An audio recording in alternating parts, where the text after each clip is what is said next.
एक पल के लिए चलिए उस खौफनाक मंजर की कल्पना करते हैं। बाहर गलियों में मौत का नंगा नाच चल रहा है। बिल्कुल, खून की नदियां बह रही हैं दिल्ली में। हाँ, खून की नदियां बह रही हैं।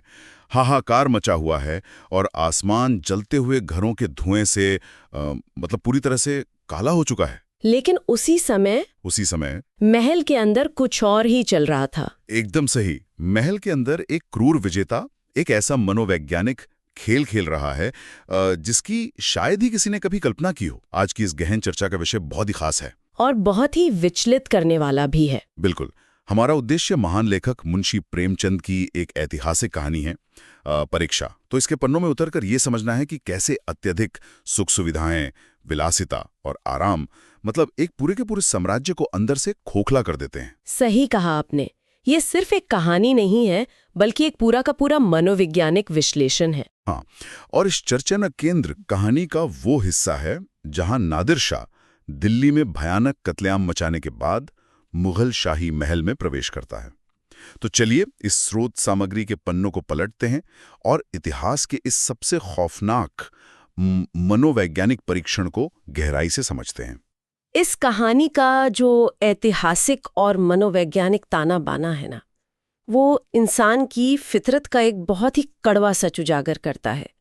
मुंशी प्रेमचंद ने 18वीं सदी की दिल्ली का जो खाका अपनी कलम से खींचा है, वो स्पष्ट करता है कि किसी भी बड़े साम्राज्य का पतन रातों रात नहीं होता। बिल्कुल रातों रात नहीं होता। पतन की शुरुआत उन रेशमी गद्दों, मखमली पर्दों और गुलाब जल की खुशबुओं के बीच बहुत पहले हो चुकी होती है। जब तलवारों की झंकार की जगह घुंघरुओं की झंकार ले लेती है, तो समाज की नींव उसी दिन से दरकने लगती है। देखिए, स्रोत सामग्री की शुरुआत ही एक बहुत बड़े और मतलब विचलित करने वाले विरोधाभास से होती है। एक तरफ बाहर की दिल्ली है जहां नादिर शाह की सेना ने कत्लेआम मचा रखा है। इंसानियत अपनी सबसे क्रूर और पैशाचिक अवस्था में है वहां। हाँ, बाजारिया लुट रहे हैं, औरतों का खुलेआम अपमान हो रहा है और ईरानी सिपाहियों की खून की प्यास बुझने का नाम ही नहीं ले रही है। लेकिन दूसरी तरफ इस तबाही से ठीक पहले की दिल्ली का वर्णन भी हमारे सामने है, जो पूरी तरह से भोग विलास का केंद्र बनी हुई थी। बिल्कुल। ये विरोधाभास बहुत कुछ कहता है। असल में उस विरोधाभास को गहराई से समझना ही इस पूरी घटना की चाबी है। तबाही से ठीक पहले दिल्ली के हालात ऐसे थे कि राजकाज या देश की सुरक्षा की चिंता मतलब किसी को रह ही नहीं गई थी। राजनीति और कूटनीति की जगह शेरो शायरी की महफिलों ने ले ली थी। हाँ, शामियानों के नीचे तीतरों और बटेरों की लड़ाइयां होती थीं, बुलबुलों की पालियां ठन रही थीं। पूरा का पूरा शहर एक अजीब सी विलास निद्रा में सोया हुआ था। और देश के हर कोने से राजस्व का पैसा खिंचकर दिल्ली आता था और उसे शराब और शबाब पर पानी की तरह बहाया जा रहा था। विलासिता के इस नशे ने पूरे समाज की आंखों पर ऐसा पर्दा डाल दिया था कि उन्हें अपने सिर पर मंडराता हुआ मौत का साया भी नजर नहीं आ रहा था। और इसी चरम सुख के साम्राज्य में प्रवेश होता है नादिर शाह का। शुरू में ये बात बहुत स्पष्ट रूप से उभर कर आती है कि जब नादिर शाह शाही महल में पहुंचा तो वहां की बेशुमार दौलत और सजावट देखकर वो हैरान रह गया। ये हैरानी स्वाभाविक थी। बिल्कुल, पर मैं ये सोच रहा था कि इस हैरानी के पीछे नादिर शाह की अपनी पृष्ठभूमि का कितना बड़ा हाथ था। बहुत बड़ा हाथ था। नादिर शाह के अतीत को देखे बिना इस पूरी घटना को नहीं समझा जा सकता। उसका जन्म कोई रेशमी बिस्तरों पर नहीं हुआ था, बल्कि एक बेहद गरीब परिवार में हुआ था। जंग के मैदानों में उसकी जिंदगी बीती थी। बिल्कुल, उसकी पूरी जिंदगी जंग के मैदानों की धूल, खून, पसीने और मौत के साए में गुजरी थी। उसने अपनी ताकत और क्रूरता के दम पर सत्ता हासिल की थी। भोग विलास या ऐशो आराम से उसका दूर दूर तक कोई नाता नहीं था। तो जब वो दिल्ली के उस भव्य शाही महल में कदम रखता है, जहां जिधर देखो उधर बेशकीमती कालीन, सोने चांदी के बर्तन और सुख सुविधाओं का अंबार लगा था, तो ये सब उसके लिए एक अलग ही दुनिया का नजारा था। एक बहुत बड़ा कॉन्ट्रास्ट था उसके लिए। हाँ, युद्ध के मैदान की कठोरता और इस महल की कोमलता के बीच का ये अंतर ही उसके दिमाग में उस मनोवैज्ञानिक खेल को जन्म देता है जो आगे चलकर होने वाला था। वो इस विलासता को जांचना चाहता था। एकदम सही। वो उसमें डूबे हुए लोगों की असलियत को अंदर तक जांचना चाहता था। और ये जांचने की प्रक्रिया बहुत ही डरावने तरीके से शुरू होती है। शाम हो चुकी है। नादिर शाह अपने सरदारों के साथ महल का जायजा लेता है, अपनी पसंद की बेशकीमती चीजें बटोरता है और फिर दीवाने खास में आ जाता है। दीवाने खास मतलब वो जगह जहां सिर्फ सबसे खास लोग आते थे। हाँ, वहां वो एक काड़चोबी मसनद पर बैठता है, अपने सारे हथियार शरीर से उतार कर रख देता है और फिर वो महल के दारोगा को तलब करता है। और यहीं से वो खौफनाक हुक्म आता है। बिल्कुल। स्रोत के अनुसार वो उस दारोगा को एक ऐसा फरमान सुनाता है जो किसी के भी पैरों तले जमीन खिसका दे। वो कहता है, मैं शाही बेगमों का नाच देखना चाहता हूं, उन्हें सुंदर वस्त्र और आभूषण पहनाकर मेरे सामने लाओ। इस हुक्म की गहराई और इसके पीछे की क्रूरता का अंदाजा लगाना भी आज हमारे लिए मुश्किल है। ये महज एक विजेता का घमंड या उसकी हवस नहीं थी। तो ये क्या था? ये सीधे तौर पर मुगल साम्राज्य के सम्मान पर एक सोची समझी मनोवैज्ञानिक चोट थी। उन शाही महिलाओं के बारे में सोचिए जिन पर कभी सूरज की सीधी रोशनी तक नहीं पड़ी थी, जो हमेशा कड़े और रेशमी पर्दों के पीछे रहती थी। हाँ, सैकड़ों दासियों से घिरी रहती थीं। आज उन्हें एक ऐसे इंसान के सामने एक महफिल में नाचने का आदेश दिया गया था जिसके हाथ उनके अपने रिश्तेदारों और शहरवासियों के खून से रंगे थे। ये तो मौत की सजा से भी बड़ा हुक्म था। बिल्कुल, क्योंकि ये उनके वजूद का, उनकी सदियों पुरानी इज्जत का सबसे चरम अपमान था। दारोगा की मानसिक स्थिति उस वक्त क्या रही होगी, इसका वर्णन कहानी में बहुत ही सजीव है। नादिर शाह के सामने उस वक्त एक भी शब्द बोलना मतलब सीधे मौत के मुंह में कूदना था। बेचारा दारोगा कुछ बोल भी नहीं सकता था। हाँ, वो बेचारा सिर झुकाकर चुपचाप औरतों के खास निवास की ओर बढ़ जाता है ताकि ये खौफनाक संदेश पहुंचा सके। स्रोत में दर्ज है कि शाही खानदान पर इससे बड़ी विपत्ति पहले कभी नहीं आई थी। कभी नहीं। जब ये फरमान उन महिलाओं तक पहुंचा तो उनकी क्या प्रतिक्रिया थी, ये जानना बहुत दिलचस्प है। यहीं से प्रेमचंद मानव मनोविज्ञान की सबसे कड़वी और झकझोर देने वाली परतें खोलते हैं। जब दारोगा ने ये नादिर शाही फरमान उन तक पहुंचाया तो पूरे महल में मातम छा गया। मातम तो छाना ही था। महिलाएं इस कदर हतबुद्धि और संज्ञा शून्य हो गईं कि जैसे उनके सोचने समझने की आखिरी डोर भी टूट गई हो। वे जार जार रो रही थीं, खुदा को याद कर रही थीं, अपने भाग्य को कोस रही थीं और उस अत्याचारी को श्राप दे रही थीं। विलाप का एक अंतहीन सिलसिला शुरू हो गया था। लेकिन इस हाहाकार के बीच एक बात है जो बहुत चुभती है। हाँ, मगर इस पूरे हाहाकार के बीच जो बात सबसे ज्यादा डराती है वो ये है कि किसी भी एक महिला का हाथ अपनी कटार, छुरी या तलवार की तरफ नहीं बढ़ा। मौत का खौफ उनके सम्मान पर हावी हो चुका था। ये सच में सुन कर देने वाली बात है। स्रोत में एक जगह साफ तौर पर उल्लेख है कि इनमें से कई बेगमों की रगों में राजपूतानियों का खून दौड़ रहा था। और राजपूतानियों का इतिहास हम सब जानते हैं। बिल्कुल। अगर इतिहास के पन्नों को पलटें तो आत्मसम्मान के लिए राजपूतानियों ने खुशी खुशी जौहर की आग में कूदकर अपनी जान दी है। उन्होंने कभी भी आक्रांताओं के सामने अपने आत्मसम्मान का सौदा नहीं किया।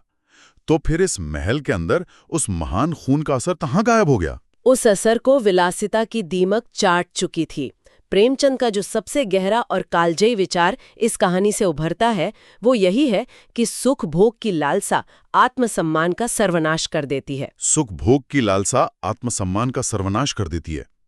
बहुत गहरी बात है। पीढ़ियों तक सिर्फ मखमली गद्दों पर सोता है और उसे हर सुख बैठे बिठाए मिल जाता है तो उसके अंदर संघर्ष करने की या अपने सम्मान के लिए मरने की हिम्मत खत्म हो जाती है।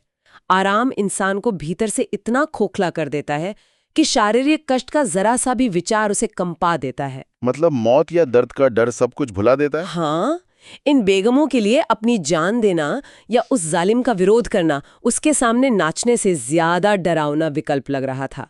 जीवन का मोह और दर्द का डर उनके राजपूती खून पर भारी पड़ गया। और ये डर एक बहुत ही वीभत्स दृश्य को जन्म देता है। रोते और विलाप करते हुए भी वे जो कर रही थी वो किसी भी इंसान को विचलित कर सकता है। वे अपने ही अपमान के जश्न की तैयारी कर रही थीं। बिल्कुल। स्रोत में बताया गया है कि वे अपने आंसुओं से भरी हुई आंखों में सुरमा लगा रही थी। शोक में डूबे और धड़कते हुए दिलों पर सुगंध और इत्र का लेप कर रही थीं। अपने बालों को संवार रही थीं और मांग में मोतियां पिरो रही थीं। ये सजावट के पीछे छिपी हुई कायरता की इंतहा है। क्या अत्यधिक आराम सच में इंसान की आत्मा को इतना पंगु बना देता है कि वो खुद को ही सजाने लगे अपने कातिल के लिए? इतिहास इस बात की बार बार गवाही देता है कि जब आपके पास खोने के लिए बहुत सारी भौतिक सुख सुविधाएं होती हैं तो विद्रोह का विचार सबसे पहले मरता है। भौतिकता इंसान को डरपोक बना देती है। उन महिलाओं ने अपने आत्मसम्मान से ज्यादा अपनी जान और उस महल के बचे खुचे आराम को चुना। बिल्कुल।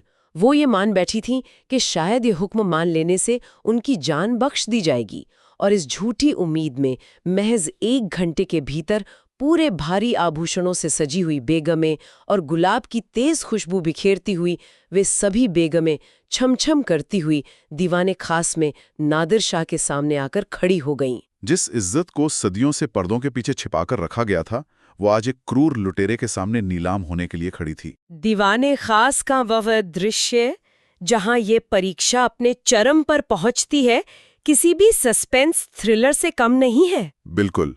बेगमें सामने खड़ी हैं, उनकी धड़कनें बढ़ी हुई हैं। नादिर शाह पहले उन्हें कनखियों से देखता है, फिर वो जो करता है उसकी उम्मीद शायद उन बेगमों में से किसी को भी नहीं थी। उसने क्या किया? वो मसनद का सहारा लेकर लेट जाता है, अपनी म्यान से तलवार और कटार निकालकर बिल्कुल अपने सामने उन महिलाओं की पहुंच के अंदर रख देता है। बिल्कुल उनकी पहुंच में? हाँ, और कुछ ही पलों में वो अपनी आंखें बंद कर लेता है, करवट बदलता है और फिर जोर जोर से खराटे लेने लगता है।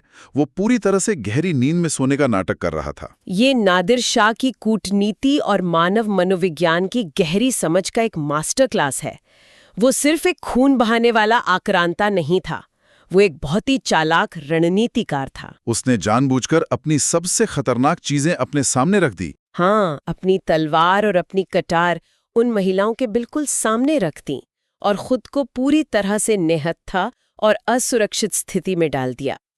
ये जो आधा घंटा था जिसमें वो आंखें बंद करके सोने का नाटक करता रहा, वो मुगल साम्राज्य की और उन बेगमों के वजूद की आखिरी और सबसे बड़ी परीक्षा थी। वो देखना चाहता था कि क्या इनके खून में अब भी कोई बगावत की चिंगारी बाकी है। बिल्कुल, वो यही देखना चाहता था। उस आधे घंटे का सन्नाटा कितना भारी और घुटन भरा रहा होगा।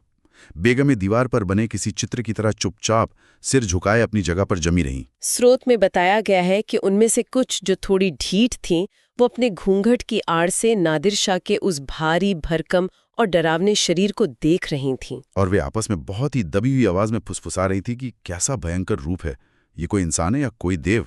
एक खौफ का माहौल था, लेकिन इस पूरे आधे घंटे में किसी एक ने भी आगे बढ़कर सामने रखी उस कटार को उठाने की हिम्मत नहीं दिखाई। असल में उस महान साम्राज्य की मौत की आवाज थी। इसे ऐसे देखिए, सामने उनका सबसे बड़ा और सबसे खूंखार दुश्मन निहत्था पड़ा है। हथियार बिल्कुल उनकी पहुंच में चमक रहे हैं।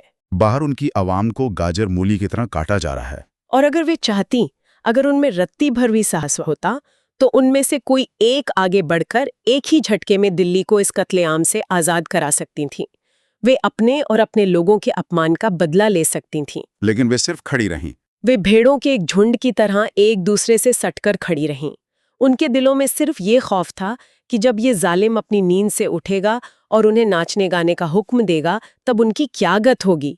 वे सिर्फ अपनी बुरी किस्मत को कोस रही थीं, लेकिन उस किस्मत को अपने हाथों से बदलने के लिए अपने हाथ आगे नहीं बढ़ा रही थीं। बिल्कुल। इस खामोशी और इस कायरता का अंत भी बहुत ही नाटकीय तरीके से होता है। अचानक नादिर शाह की आंखें खुल जाती हैं, वो उठकर बैठता है और फिर उन सहमी हुई बेगमों के सामने अपने इस पूरे नाटक की सच्चाई का खुलासा करता है। वो बहुत ही कठोर और चुभने वाले शब्दों में कहता है कि उसने ये सब सिर्फ उनका इम्तिहान लेने के लिए किया था। उसके शब्द स्रोत में दर्ज हैं, जहां वो साफ कहता है कि वो कोई विलासिता का गुलाम नहीं है। नादिर शाह के वो शब्द आज भी इतिहास में गूंजते हैं। उसने साफ साफ कहा कि वो हवस का मारा हुआ इंसान नहीं है। अगर उससे महज संगीत का आनंद ही लेना होता, तो वो फारस में सरोद और सितार की ताने सुन रहा होता, जो उसे हिंदुस्तानी संगीत से कहीं ज्यादा अजीज है। उसका असली मकसद इन औरतों का नाच देखना था ही नहीं। नहीं, बिल्कुल नहीं। वो तो ये जांचना चाहता था कि क्या मुगल खानदान में, उस कौम में अब भी थोड़ी सी गैरत यानी आत्मसम्मान, शर्म या इज्जत की भावना बाकी है या नहीं। वो देखना चाहता था कि सुख सुविधाओं ने इन्हें किस हद तक कमजोर कर दिया है। की तरह था। उसने क्या कहा? उसने कहा, जब किसी कौम की औरतों में गैरत नहीं रहती, तो वो कौम मुर्दा हो जाती है। ये टिप्पणी सिर्फ उन औरतों के लिए नहीं थी, बल्कि ये पूरी उस व्यवस्था, उस शासन और उस समाज के खोखलेपन की घोषणा थी जिसने अपना ज़मीर खो दिया था। यहाँ नादिर शाह एक क्रूर विजेता की भूमिका से बाहर निकलकर एक ऐसे दार्शनिक की तरह बर्ताव करता है जो समाज को उसका सबसे भद्दा आईना दिखा रहा हो। उसने उन बेगमों को बताया कि उसने जानबूझकर नींद का बहाना किया था और कटार उनके सामने रखी थी। वो अपने दिल की गहराइयों से चाहता था कि कोई तो महिला उस कटार को उठाकर उसके सीने में उतार दे। और उसने कुरान की कसम खाकर एक बहुत ही चौंकाने वाली बात कही। हाँ, उसने कहा कि अगर कोई उन नाजुक हाथों से कटार उठाकर उस पर वार करती तो उसे बेहद खुशी होती और वो सम्मान के साथ उनके सामने अपना सिर झुका देता। इस बात की गहराई सच में रोंगटे खड़े कर देती है। एक खूंखार विजेता जिसने लाखों सिर धड़ से अलग कर दिए, वो कह रहा है कि अगर तुमने मुझ पर वार किया होता तो मैं तुम्हारे सामने अपना सिर झुका देता। लेकिन क्योंकि तुमने चुपचाप मेरा हर अपमानजनक हुक्म मान लिया, बिना किसी विरोध के मेरे सामने आकर खड़ी हो गई, इसलिए तुम मेरी नजरों में और भी ज्यादा गिर गई हो। नादिर शाह वहीं उस दीवाने खास में खड़े होकर तैमूरी खानदान यानी मुगल साम्राज्य के अंत की औपचारिक घोषणा कर देता है। वो स्पष्ट कर देता है कि जिस साम्राज्य की बेटियों में अपनी इज्जत और आबरू बचाने के लिए हाथ उठाने की हिम्मत नहीं बची, वो सल्तनत अब दुनिया में और जिंदा नहीं रह सकती। उसकी हस्ती बहुत जल्द इस दुनिया के नक्शे से मिट जाएगी। और ये सिर्फ एक विजेता का अहंकार भरा बयान नहीं था। ये इतिहास की एक अटल भविष्यवाणी थी जो आगे चलकर अक्षरशः सच साबित हुई। नादिर शाह उन्हें ये कहकर वापस उनके कमरों में भेज देता है कि जाओ और इसी तरह हवस की गुलामी करते हुए दुनिया से रुखसत हो जाओ। ये पूरी ऐतिहासिक घटना, ये जो परीक्षा है, ये हमें आज के समय के लिए भी एक बहुत बड़ी चेतावनी देती है। बिल्कुल, ये सिर्फ 18वीं सदी के राजाओं और बादशाहों की कहानी नहीं है। ये सीधे तौर पर आज के हमारे जीवन और हमारे अपने कंफर्ट जोन से जुड़ी हुई है। इस घटना को आज के परिप्रेक्ष्य में रखकर देखना वाकई बहुत जरूरी है। हमारी अपनी आरामदायक आदतें, हमारी सुख सुविधाएं कैसे हमारे अंदर के संघर्ष को चुपचाप खत्म कर देती हैं। आज के दौर में हम सभी किसी न किसी तरह की विलासिता या आराम के आदी हो चुके हैं। ये आराम एक धीमे जहर की तरह काम करता है। ये धीरे धीरे बिना हमें एहसास कराए हमारे अंदर के साहस और सही के लिए खड़े होने की क्षमता को चूस लेता है। हम समझौता करना सीख जाते हैं। हाँ, जब हमारे सामने कोई अन्याय होता है या जब हमें सही और गलत के बीच कोई कड़ा चुनाव करना होता है, तो कई बार हम इसलिए आवाज नहीं उठाते क्योंकि हम अपना कंफर्ट, अपना सुरक्षित दायरा नहीं खोना चाहते। हम समझौता कर लेते हैं। हम भी उन बेगमों की तरह चुपचाप सिर झुकाकर खड़े रह जाते हैं। हम खुद को ये तसल्ली देते हैं कि चलो कम से कम हमारा सुख, हमारी भौतिक शांति तो बची हुई है। लेकिन हम ये भूल जाते हैं कि उसी समझौते के पल में हम अपनी आत्मा, अपना आत्मसम्मान खो चुके होते हैं। मुंशी प्रेमचंद की इस कहानी से जो सबसे बड़ा सबक उभर कर आता है वो यही है कि एक पूरा का पूरा साम्राज्य हथियारों या सैनिकों की कमी से नहीं हारा था। वो इसलिए हारा क्योंकि उसने विलासिता के दलदल में धंसकर लड़ने की अपनी इच्छा शक्ति ही गंवा दी थी। उनकी चेतना बहुत पहले ही मर चुकी थी। और इसी के साथ हम इस गहन चर्चा के अंतिम मोड़ पर पहुंचते हैं। कहानी के इस पूरे घटनाक्रम और नादिर शाह के उस मनोवैज्ञानिक खेल को देखते हुए एक बहुत ही गहरा और उत्तेजक सवाल उभर कर आता है जिस पर गहराई से विचार किया जाना चाहिए। जो लोग हमें सुन रहे हैं उनके लिए उस विचार की दिशा क्या होनी चाहिए? दिशा ये होनी चाहिए कि अगर नादिर शाह जैसा एक क्रूर, खूंखार और निर्दयी आक्रांता भी जिसके हाथों से खून टपक रहा हो, वो भी चुपचाप आज्ञा मानने वालों से ज्यादा विरोध करने और अपने आत्मसम्मान की रक्षा करने वालों की कद्र करता है। तो क्या इसका मतलब यह है कि दुनिया की सबसे बड़ी सत्ता और ताकत भी अंततः उसी का सम्मान करती है जो उसके सामने घुटने टेकने से इनकार कर दे? बिल्कुल। अक्सर ये मान लिया जाता है कि शक्तिशाली के सामने झुक जाने से हाँ में हाँ मिलाने से बचाव हो जाएगा। लेकिन सोचने वाली बात है कि क्या रोजमर्रा की जिंदगी की चुनौतियों और अन्याय के सामने अपने उसूलों से समझौता करके और घुटने टेक कर इंसान अनजाने में खुद को ही कमजोर और मिटने के लिए तैयार तो नहीं कर रहा है? ये एक बहुत ही विचारणीय प्रश्न है। ताकत हमेशा उसी को कुचलती है जो पहले से ही अपने दिमाग और आत्मा से हार मान चुका हो। एकदम सही। इसी विचार के साथ इस गहन चर्चा को यहीं समाप्त करते हैं। मुंशी प्रेमचंद की परीक्षा सिर्फ एक कहानी नहीं, ये इंसानियत को झकझोरने वाला एक आईना है।